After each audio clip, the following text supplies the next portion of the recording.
Examinons nos vies. Avons-nous choisi l'existence facile, confortable ou le chemin de la croix? Nos aises ou le sentier du sacrifice? Refusons-nous des concessions au monde ou refusons-nous de nous associer à lui? Nous amassons-nous des trésors sur la terre ou bien amassons-nous dans le ciel auprès de Dieu un trésor qui ne manque jamais? Comme Moïse, renonçons-nous à tout ce qui s'étend sous nos yeux pour rechercher la communion avec Dieu dans l'ardent désir de lui parler face à face? Avons-nous décidé avec le secours de sa grâce de le connaître aussi intimement qu'il est possible de le faire pendant les jours de notre pèlerinage terrestre? La pensée lui vint d'aller visiter ses frères et voyant qu'on en maltraitait un sans sujet, il prit sa défense. Acte 7, 23-24. Moïse a fait son choix. Cela suffisait-il pour qu'il fût aussitôt un vase honorable propre au service du Seigneur? De Timothée 2, 21. Non, il n'est pas suffisant de se soumettre à Dieu, de choisir le chemin de la croix.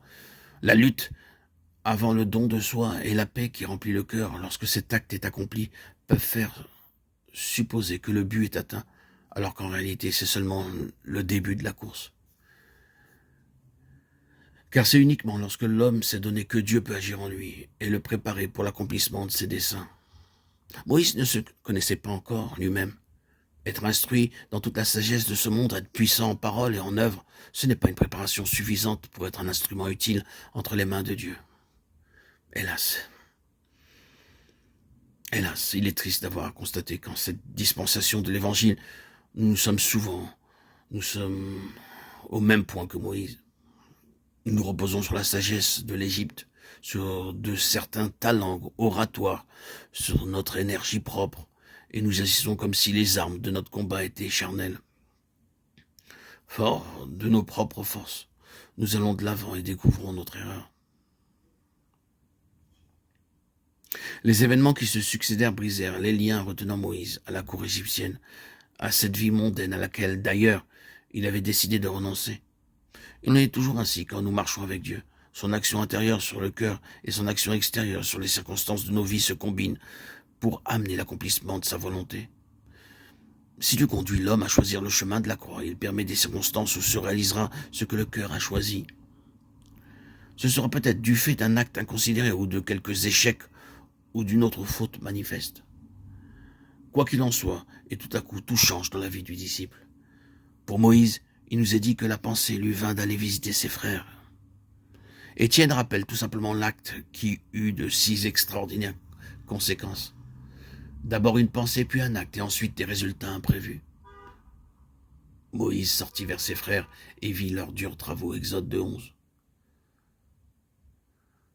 N'avait-il pas eu l'occasion de se rendre compte de leur état plus tôt? Pendant qu'il vécut à la cour, comme fils de la fille de Pharaon, avait-il oublié son peuple, l'esclavage où ceci était réduit? Ou bien lorsqu'il y avait pensé, avait-il éloigné le sombre tableau qui se présentait à lui? La décision qu'il a prise de partager le sort de son peuple permet de supposer un travail intérieur préliminaire sous le regard de Dieu, ce Dieu qui avait épargné sa vie, alors que tant d'autres bébés innocents étaient morts dans les eaux du Nil. Moïse regarde et son cœur est ému. Les paroles d'Étienne font supposer que déjà à ce moment-là, il avait conscience de sa mission qui était de délivrer Israël. Comme on maltraitait un Israélite sans cause, il prit sa défense et frappa l'Égyptien. Ah, Moïse, c'est ainsi qu'on fait en Égypte. Mais ce ne sont pas ici les voies de l'Éternel.